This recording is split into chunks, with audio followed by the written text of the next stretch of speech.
African writer wrote in his book, Things Fall Apart, that when a man invites his kinsmen to a feast, it is not to save them from starvation.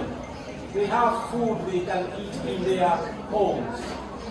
When we gather in the moonlit village gathering, it is not because of the moon, it is because it is good for kinsmen to gather. We are gathered here as Kenyans and friends of Kenyans because it is good to gather, to fellowship together, to connect with one another, and to worship God together. Now, this time, around this month, it is a very famous month, Margaret. And why? Because on 1st of June, 1963, Kenya attained internal self-rule. And this freedom was not achieved on a silver platter. It was fought for a very bloody war led by the Mau Mau freedom fighters. And that is what culminated in 1st of June 1963, Kenya being granted internal self-rule. At that time, it meant that the Kenyans could do their things under the watchful eye of the Queen of England, who remained as the head of state, while Mzee Jomo Kenyatta was the Prime Minister. And why did the people fight for freedom? Pastor Kaniha, why did the people fight for freedom? Number one, it is to kick out the colonial rule so that they could rule themselves. Number two, it is to regain their land which had been taken away by the settlers. Number three, it is to end the forced labor and other oppressions that had been meted out to the Africans. And that is why the people fought for their independence. And after they were granted on 1st of June 1963, that same year, on December 12, 1963, that is when Kenya became an independent country. And on that day, the Union Jack, which is the British flag, it was lowered, and up went the Kenyan flag. That is the flag that is there, on that edge. Now, you may want to ask yourself, after getting the independence, so what? Number one, during the first speech that the President Kenyatta gave, he told the people, now you can walk tall, now you can walk majestically. Why? Because you are a free man in your own country. And if you know this song, let us sing it together. Kanyaga nchi yako kwa nguvu na raha, hilo ni hakikisho la rais wetu. Zamani tulikuwa eti namba 4, sasa hapa utani tuko namba 1. Kenya, Kenya, Kenya, Kenya, Kenya. Wapi wabeberu waone haya, tuliyoyatimiza kwa miaka chache.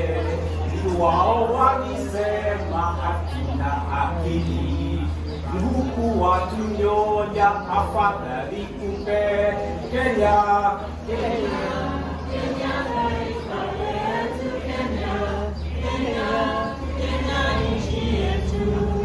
yes. And now, the goals of independence were mainly 3.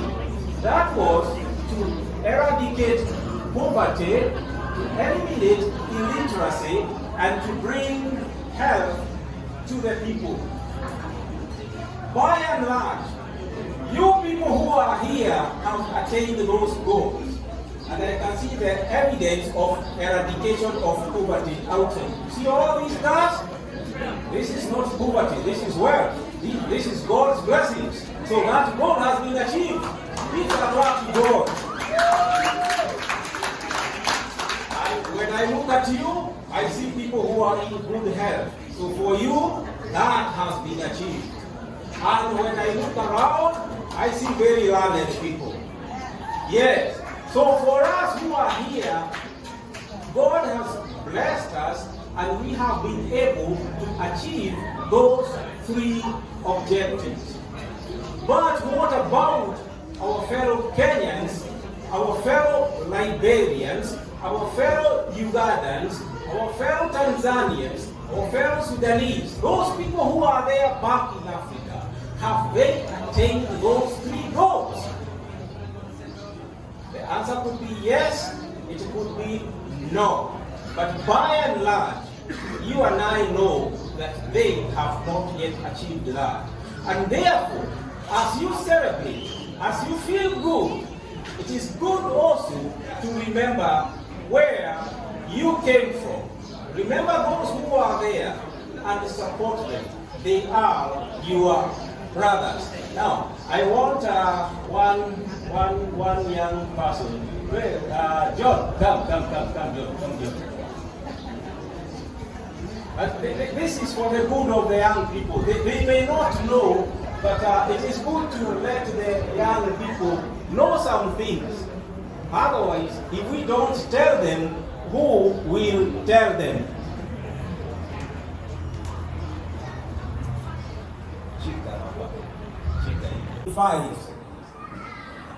The black color on top signifies the predominantly black people in the country of Kenya.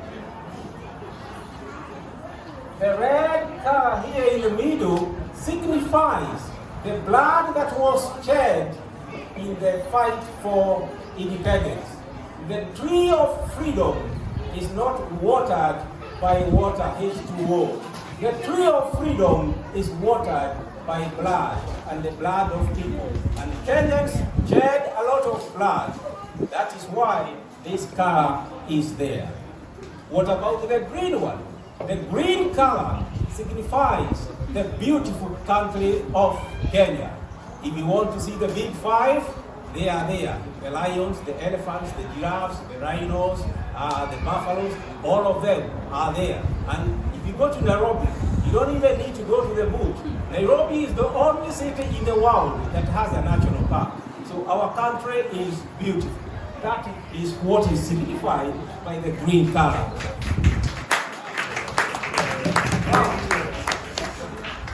There are some two white stripes that separate the main colors. These colors signify peace in the country. That is why a lot of us sing Kenya, hakuna matata, Kenya, hakuna jambo moja, habari gani, mzuri sana,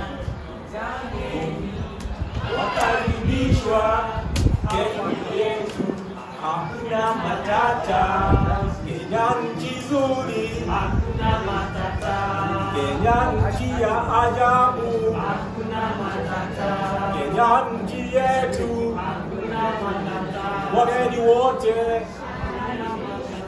wakaribishwa. Yes, when next you go for vacation, don't go to Jamaica or Caribbean. First of all, pay a visit to your beautiful country of Kenya. Now, are we together? Yes.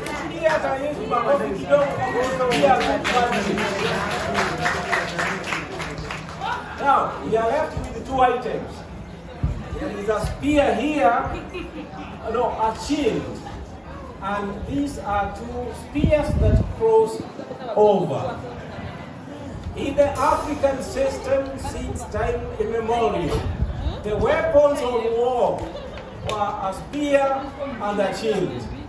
And this is what the Mau Mau started with. and they fought the British with guns and tanks and airplanes, and they defeated them. The shield and the spears. Are we together? And so, now, if you did not know what the flag signifies, that is what it signifies. And that is why June 1st in Kenya is called Madaraka Day. Say Madaraka Day. Madaraka Day. Ile ingine ya December ni Jamhuri, when we became a republic. Thank you, and God bless you. And if you want to hear more, come to the December dinner for the Jamhuri. You will hear much, much more than this. Otherwise, God bless you and enjoy, continue enjoying. Now, let me speak like a chef now. I'm back to my chef. There is plenty of food, there is plenty of nyama choma, meat and everything. Please enjoy. My request is don't leave here until the food is gone. Thank you, God bless you.